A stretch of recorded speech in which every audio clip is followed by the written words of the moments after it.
Just a few little points before we start with today's session. So firstly, a big thank you to the sponsors of this event, Trinity College London and Macmillan Education. We really value our sponsors because without them we would be unable to run these events for free as we are doing now.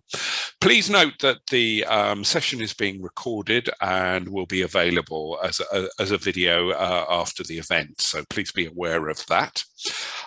If you want to ask any questions throughout this session, please go to the chat at the bottom, the chat facility.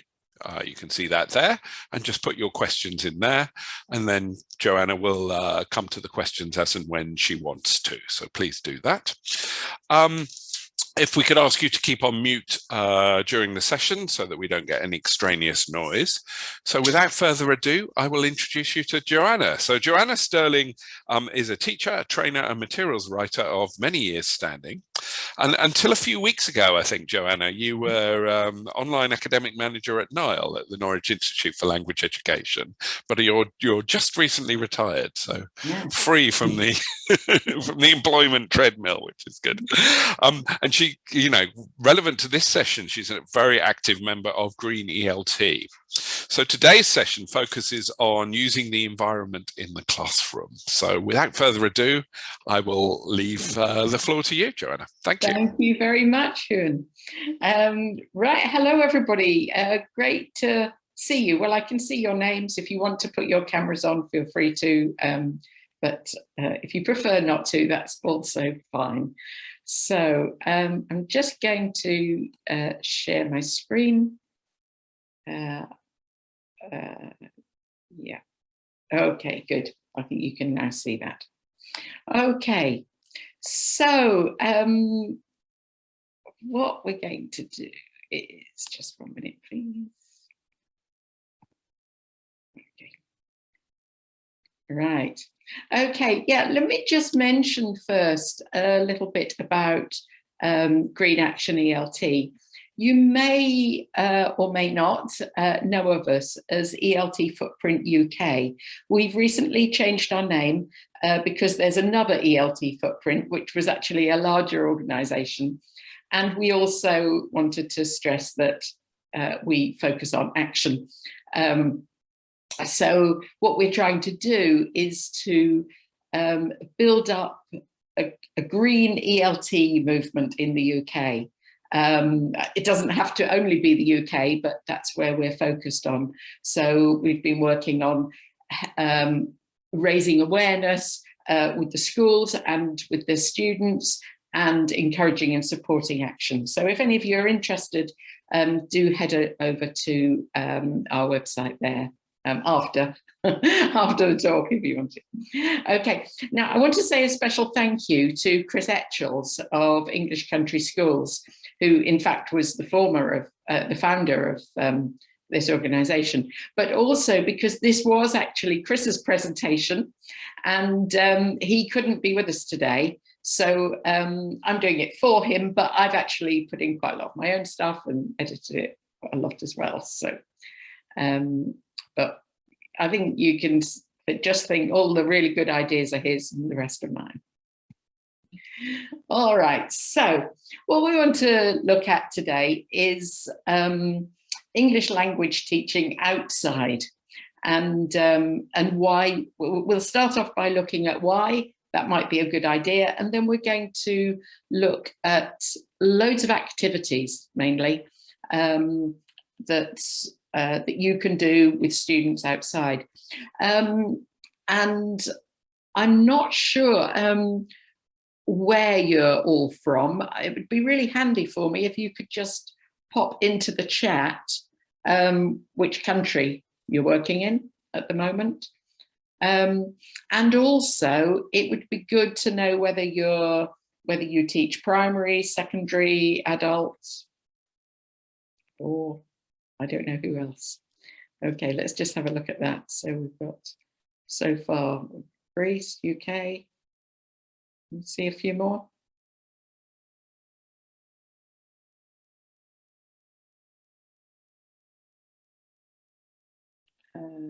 Okay, south of England, adults and teens. Greece, primary and secondary. Okay, great. Okay. Well, while those are coming in, okay, London.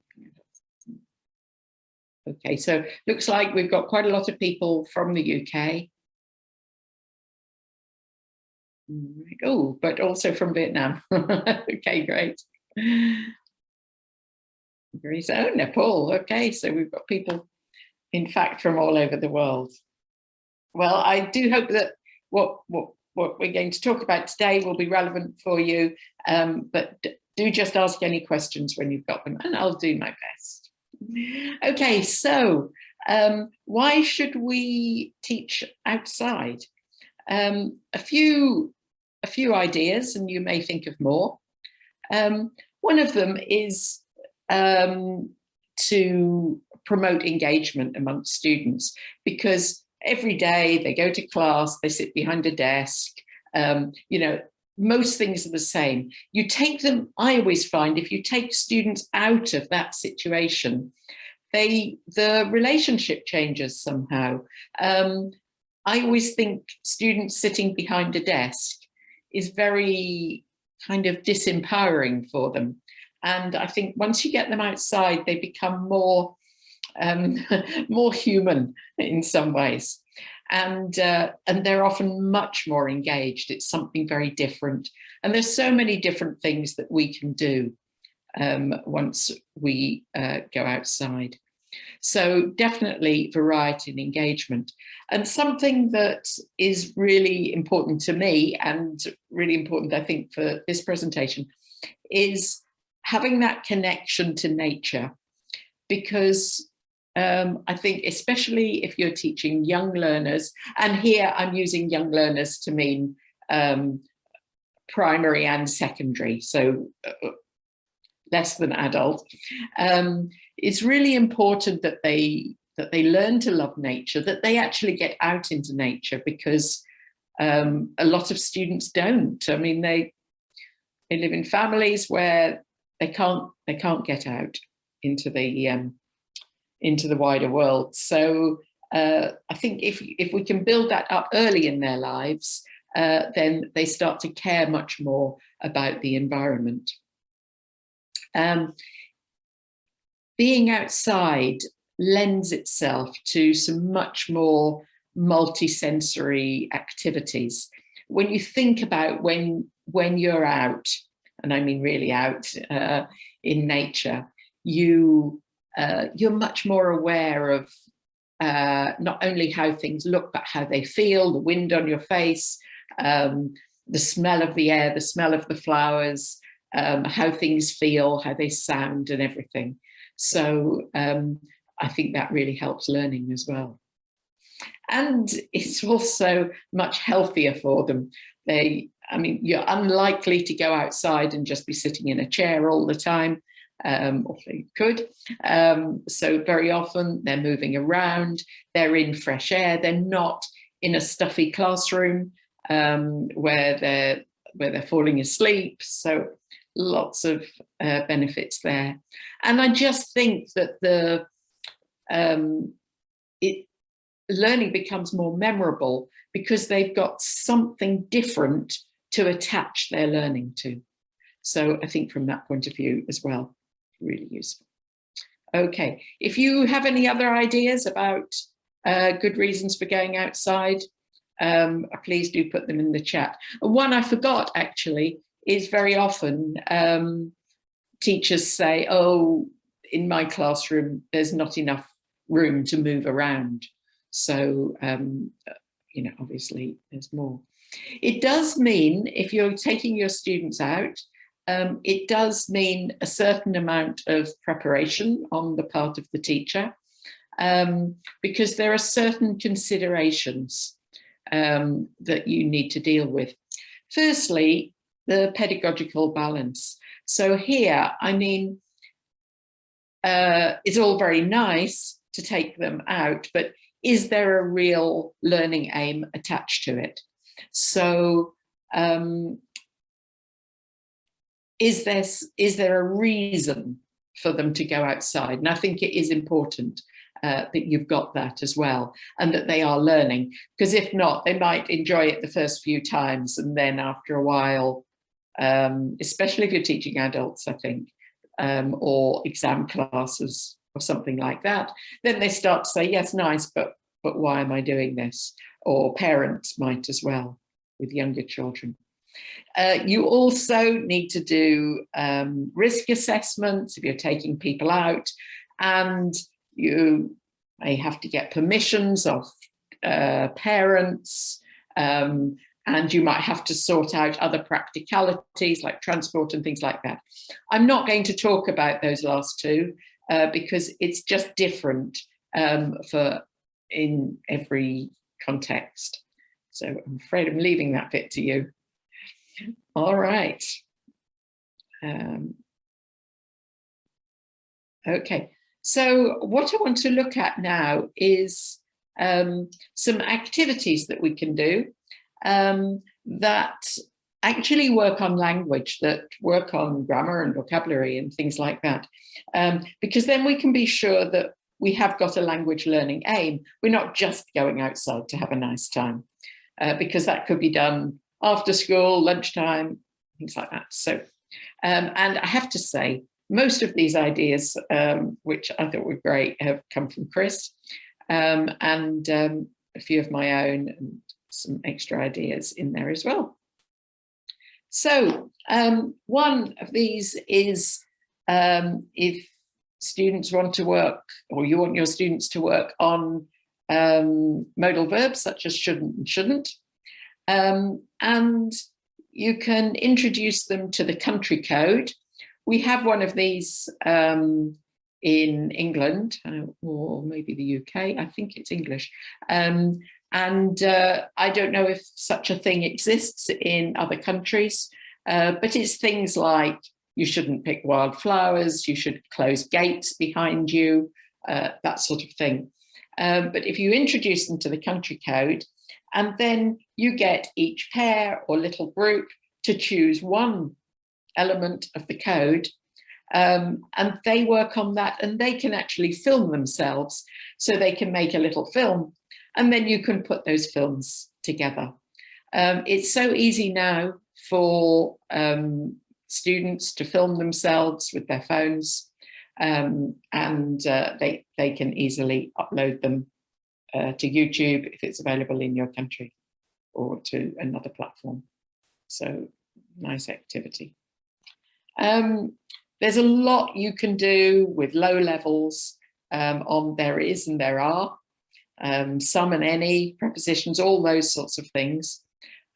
Different ways that we could do this. You could have two students sitting outside somewhere face to face, and one person is looking at the scene in front of them, which is behind the other person, and they describe the scene and the other person draws it. Of course, they might have seen some of it, so the person who's describing can put in lots of detail. Another variation on this is that the person who's looking at the scene can say things, and the other person says whether they think they're true or false. So it might be, there are some sheep in the field. Okay, and the other person is thinking, I don't think I saw any sheep. And, no, I think it's false. And they can play games like that. Or it could be that everybody goes to a different place and they draw the scene that they can see. Okay, they don't need to be good at drawing. And then they meet up with another student and they describe their picture. The student draws the picture, and then they compare them. So again, they'll be using that language, and it's very nice for low levels. You might just need to pre-teach a bit of vocabulary before. Okay. There's lots that we can compare and contrast when we're outside. We've got a whole load of resources that we don't usually have. You're probably familiar with a scavenger hunt, or maybe you know it under a different name. A scavenger hunt is where students have a list of things that they need to go and find. Okay, and that works really nicely outside. But this one has a particular language purpose. If you've been teaching comparatives, for example, or superlatives, they go out and they make a display. They find things to make a display outside to illustrate things like bigger and smaller, harder and softer, more or less beautiful, which is obviously more subjective than the others. So they might just be leaves, or it might be a twig and a leaf or something, you know, for harder and softer, that sort of thing. Okay, and then they can talk about it and they're really using the language. But if they're putting those onto a poster or something like that, then those can go up in the classroom with the language. They can write sentences about them, and that really consolidates that language they've been learning. You can also do work on directions. So I really like this idea where if you take the students somewhere where they can walk around, and then they make a nature trail. Right, so they plan it on the walk, and they write it, and so they've got all the language of directions, and then in groups they take somebody else's nature walk and they go on that walk.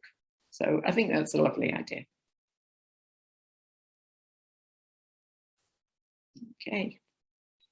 And then this is one that you can do after the walk or after any kind of walk. So on narrative tenses, describing a walk. So first we walked across the bridge, then we saw a rabbit. Yeah, so they're reporting on the walk. And I'm sure there's lots of other language that you could do, that you could use with that as well. With higher levels and possibly older students, you might like to do some prediction and perhaps conditionals, and you could get them to think about what this will be like in the future, and you might want to take into account climate change and other environmental issues. So it could be by 2050 there might be palm trees here. Okay, so if you're talking about global warming, some of you come from countries where you've already got palm trees, and you know you might have different, perhaps far more serious changes. But also, if you want to directly address environmental issues, some good conditionals work you can do. So if we continue burning fossil fuels, this area could disappear under the sea, that sort of thing. But you know your students and know whether that's going to work or not. So I'm sure you've got loads of other ideas, and I'll tell you later how you can share them. All of that is, you might think, well, yes, but I've got to do the work in my course book. I've got to do the work on my curriculum. Fair enough, but very often you can actually expand on what is already in your course book units. So we've seen some examples of language there, but also topics. So if you're doing something about houses, for example, then maybe you go to looking at birds' nests or looking for animal dens or something like that, even ants' nests and that sort of thing. So there's no problem about going with what's in your course book, but just thinking a little bit beyond that. So I want to look now at some other skills work that you can do, so language skills work and projects. And this is just a few examples. Chris had more, and I'm sure I've got some more as well, and I know you will have. Don't forget, if you've got any questions, just pop them into the chat. Okay. So the first is, this is one of mine. This is a real favourite activity of mine. I take my students somewhere. A school I used to work at was actually very near a wood. And so we used to go in the woods, which was really magical. Especially, I remember one year when it was snowing and we went in the woods, and it was just so beautiful with all the snow around, really magical. But it doesn't have to be woods, it could be in a park. If you're near the beach, it can be the beach. It could just be the garden, or it could just be somewhere with some green, whatever you can do. All right. And I get my students to take with them a pen and paper and just something to lean on as well. Okay. And I get them to sit or lean somewhere comfortable and just have a good look around them, in just being quiet for a little while. It's good to get them to just settle in to nature, because it's so different from the classroom. Okay, and then I give them some instructions. So the first one, I tell them to listen very carefully. So what can they hear? And then they write the answer, and they also write if the sound reminds them of anything. They don't have to justify it.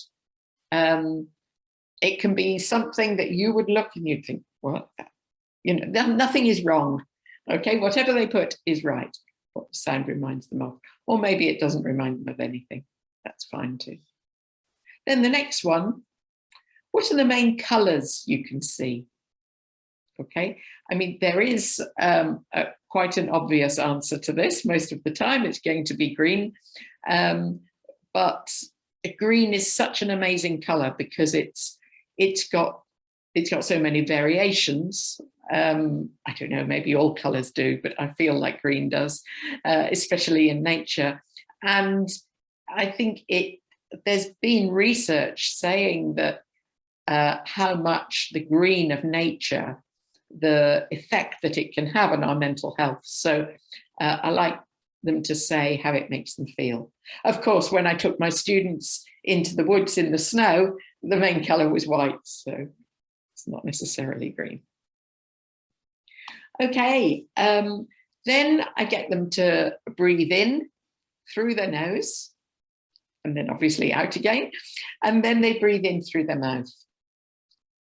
And I ask them these questions: what does the air smell or taste like? Okay. And then can they think of something else that smells or tastes like that? And finally, and all of these they need to write down. And then finally, I get them to touch something natural. It could be the soil, the sand, a leaf, the bark, something like that. And they write down how it feels. And this is maybe a question for younger students. If it was magic, where would it take you? Okay, again, you know whether your students will go with a question like that or not. You might need to change it if not.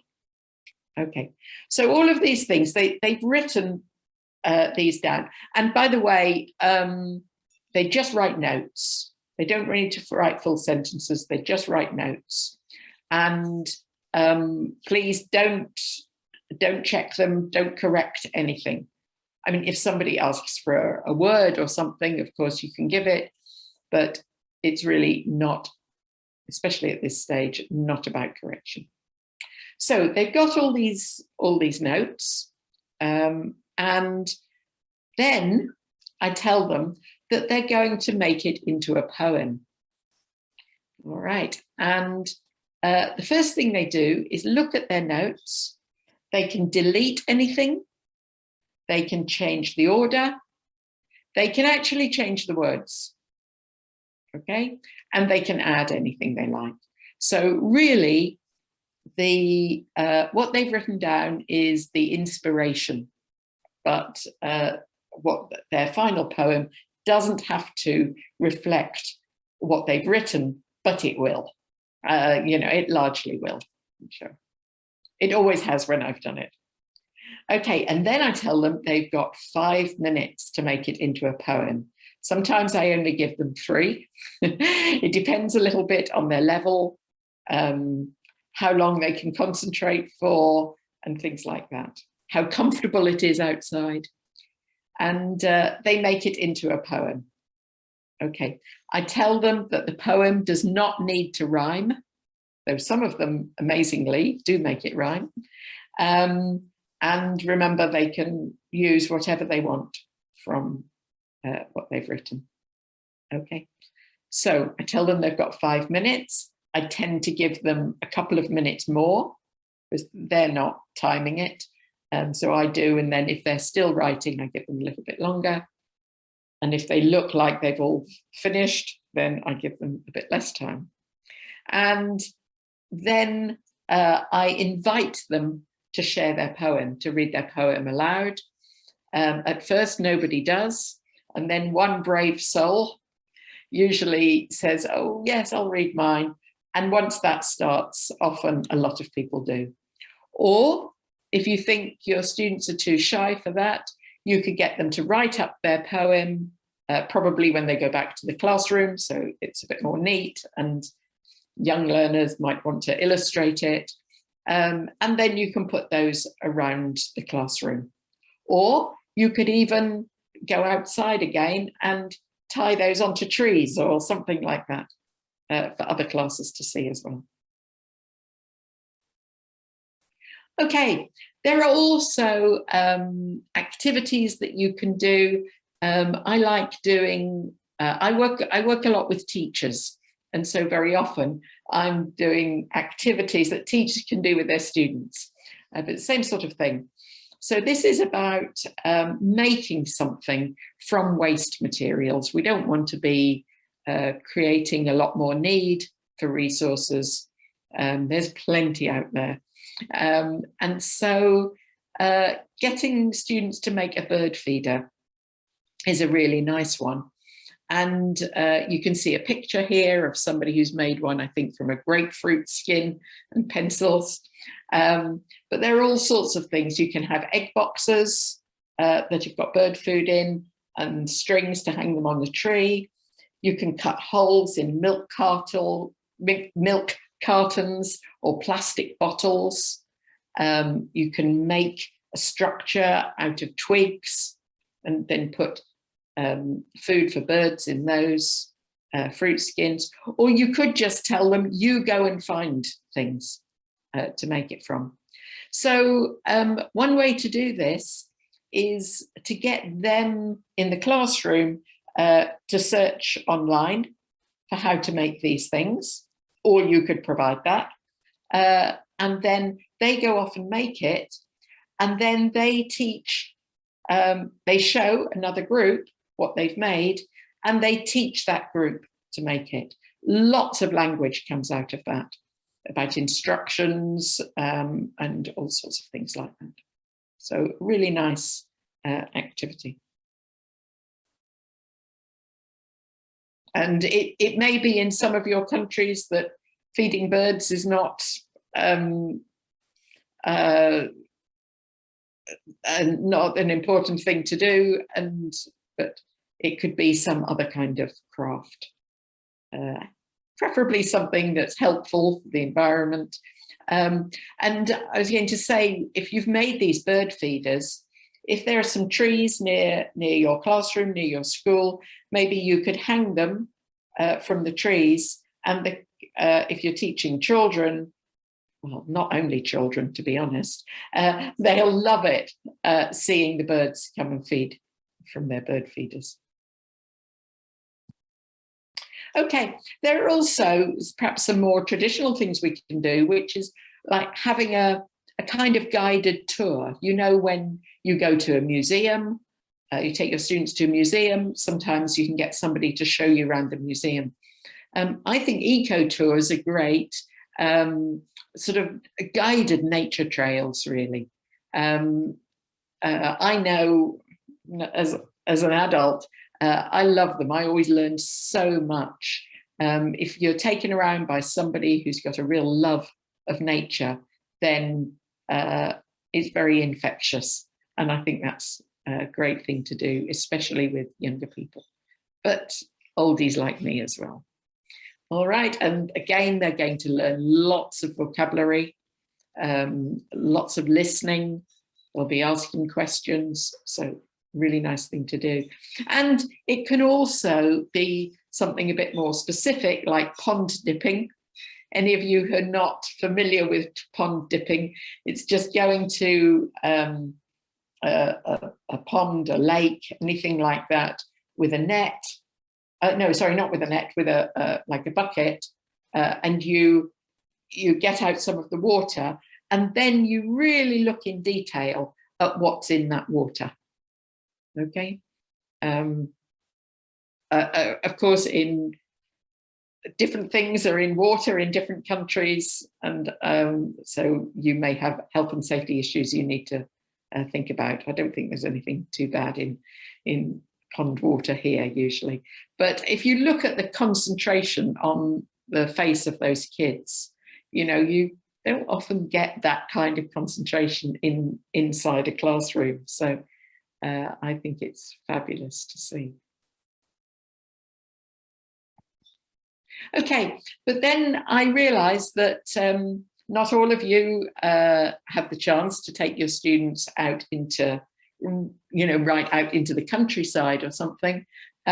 So I've added in some urban activities which are about teaching outside, but they're not so much related to nature. So let's just have a look at some of these. Something that I do a lot, because I've worked at, when I'm at Nile, where I'm also a teacher trainer, and I'm working with teachers. We do a lot of surveys and interviews. So, for example, they might choose a topic and they write the questions and they go out and interview people. We look at language for asking people if they want to answer some questions and that sort of thing. Sometimes it's part of a project. Sometimes we're all asking the same questions because there's something perhaps about British culture that we want to find out.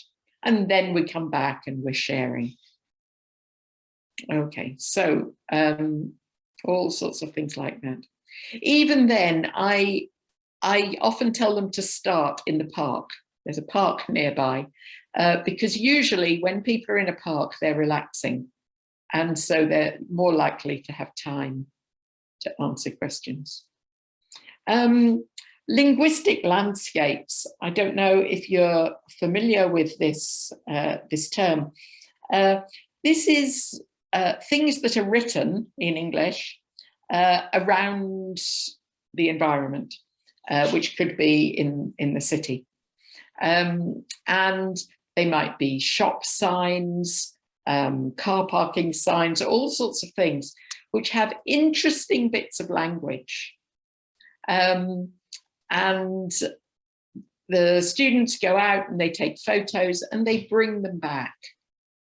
And then it's amazing how much language work you can get from them. At the end, I'll put in the chat a link to the Nile website where you can, if you become a member, which is free, and there's loads of resources there, and we actually have a section there on linguistic landscapes and loads of activities for those. What else have we got? Okay, ideal for photography and video projects. Of course, you can do that out in the countryside as well, but sometimes I've asked my students to go out, not for long, for 20 minutes or something, and come back with a photo of something that they think is typically English. Of course, I'm in England, so I can do that. You know, you might need something very different from that. And, you know, we do talk before they go of not, you know, intruding on somebody's privacy, but yeah, so you need kind of responsible students for that. So many things that they can video and take photos of. Another one, which is a little bit naughty, but brings some excellent language with high-level adult students, is eavesdropping. If you're not familiar with this word, eavesdropping is when you overhear language that's not meant for you. So it could be you're walking along the street and you just hear somebody saying something, and I get them to note it down or to remember it, and they bring it back to class. And it's the kind of language that just doesn't appear in course books. And so we get such good language. Sometimes I have no idea what they're talking about. Either they've misheard it, or it's something that teenagers have said that, and I don't know that language. There are lots of reasons, but we get lots out of it. As I say, probably better to do that with adults. Okay. And comparisons as well. If we're in England, comparing with their country. So they might look at prices, and they might have already noticed, for example, that tomatoes are expensive here. And so they go and compare those, or sometimes I give them a list.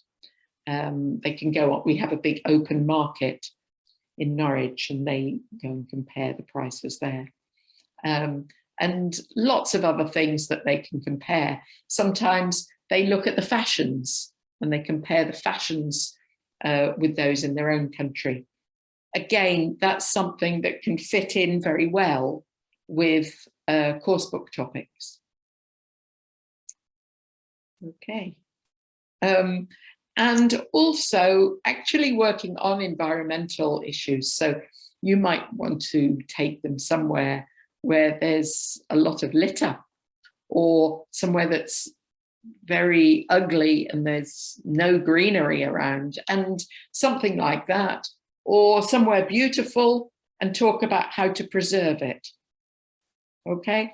Or it might be where there's some new building and they suggest, oh, it would be really nice to have a courtyard with some trees and that sort of thing. So really getting them involved in solutions to environmental issues. It's a really nice idea. Okay, so we've got a few minutes left. So I just wondered if you wanted to put into the chat any of your ideas. So what about you? What's near your school? What kind of natural resources? Or is it all, are you right in the middle of the city? But even if you are there some green spaces? Any ideas about how you could use it? Use that space? Oh, right. James is near Greenwich Park, lovely. And also, if you've got any outdoor activities that you use, would you like to just put those into the chat as well?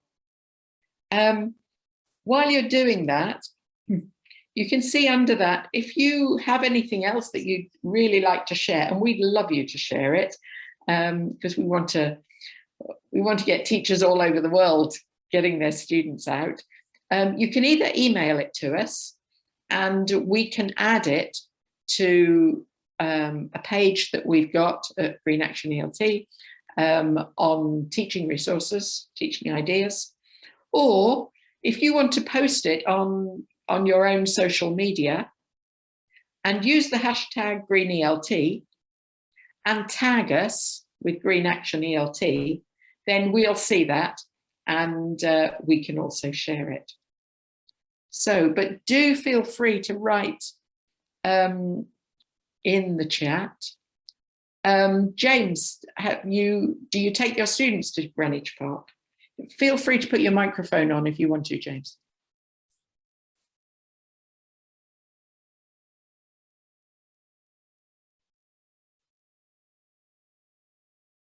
Or in fact, anybody else, if you've got anything that you want to share with us.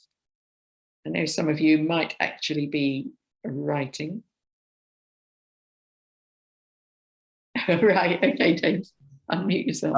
Yeah, I haven't done it in a while. We've kind of stopped doing trips since lockdown, but I've taken students to parks before where I was getting them to try and speculate as to what they were seeing using modal language. In other words, you know, it might be this, it might be that.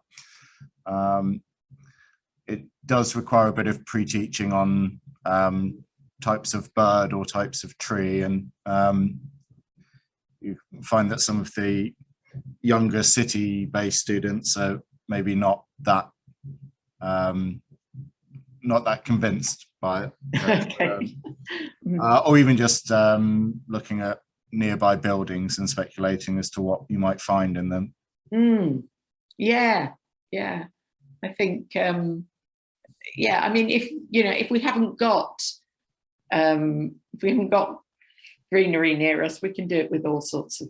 South Bank's quite good for that. I bet.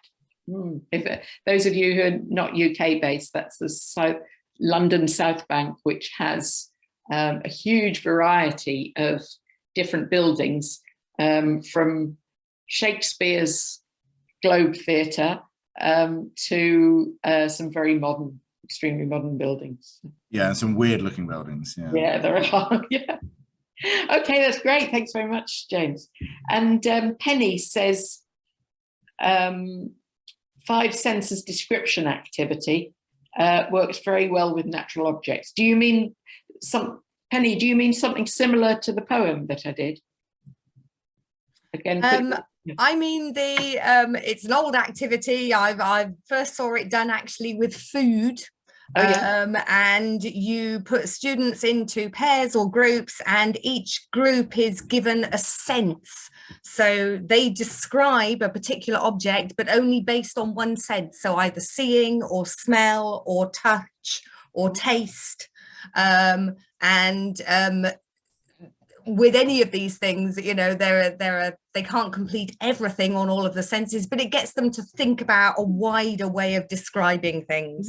And with natural objects, if you've got nice flowers, maybe you can get fruit, depending on where you are. I'm very lucky. I have university grounds that have fruit trees and cherry trees and plum trees, and we can find things in the grounds that work very well for this.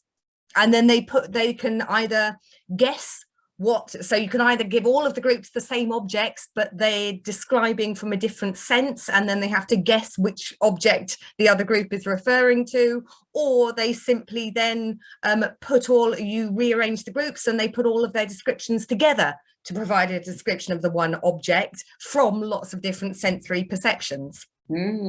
Lovely. I really like that. Yeah. And I think you're right, that works very well with natural objects, doesn't it? A bit of pre-teaching, I assume. Yes. Yeah. Yeah. Because I think very often, if you say to a student, what does it taste like? They often just say nice, or something like that, nice or not nice. And so, you know, I think, you know, if they've got that vocabulary, yeah, it's a really, really nice one. Thank you.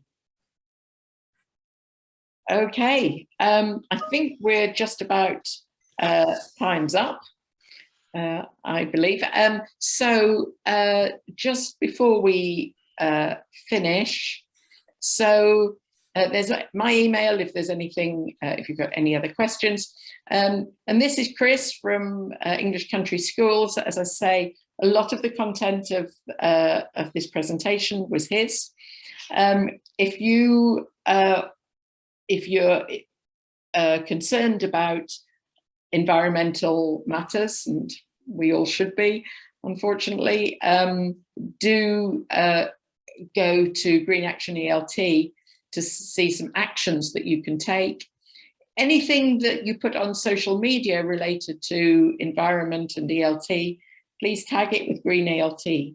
And if you want to know more about our organisation, please scan that, and we'll invite you to our events.